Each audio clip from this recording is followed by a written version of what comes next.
Salut les amis, c'est Sylla Hightech, le premier youtubeur sénégalais sur le domaine high-tech. Tey nag dañuy ñëw ci li nga xamante ni mooy téléphone bu bees bi nga xamante ni Samsung génn na ko muy Galaxy S9 ak S9 Plus. ci début 2018 ci fin mois de février fële ca nga xamante ni mooy Barcelone ci Mobile World Congress bi Samsung dafa présenté ñaari téléphone muy S9 ak S9 Plus. ñu gën a ràññeeku nag ci wàllu caméra ci wàllu photo nga xamante ni ouverture bi day nekk f2.4 photo yi leer naññi nga xamante si ni même en basse de luminosité moo xam ci guddi nga nekk photo yi day leer naññi même boo nekkee foo xamante si ni lumière bi dafa faible Samsung dafa def benn technologie boo xamante ni day détecter photo bi traité ko ba nga xamante day naturel du am benn filtre boo xam ne day modifier sa kanam wala boog muy changer photo bi.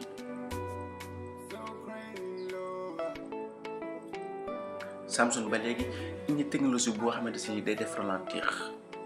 muy slow mode da koy ralentir booy xam ne yaa ngi filmer dem ba 960 ba léegi nga mën a partager photo yi def ay modification partager ko ci réseaux sociaux yi Facebook Instagram wala YouTube.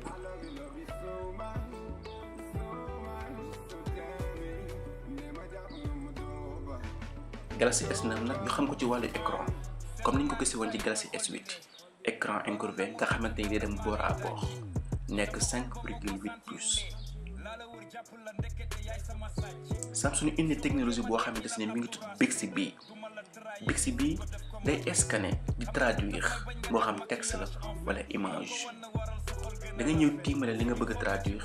Bixby jox la les meilleurs résultats moo xam plat la moo xam photo boo bëgg a xam détail la wala boog sax ci wàllu météo tey taw dafa naaj dafa sedd wala dafa tàng météo bi di la jox temps réel grâce à Bixby. Galaxy indi li nga xamante ni moom mooy wax AR image nga xamante ne gisoon nañ ko ci li nga xam ne mooy iPhone 10 mais Samsung ñëw gën ko traité nga xamante ni da ngay scanner sa kanam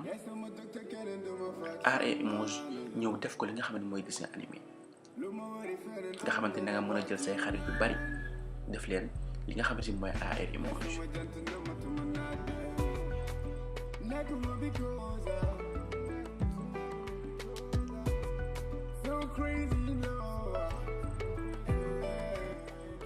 Samsung ba léegi indi son boo xamante si nii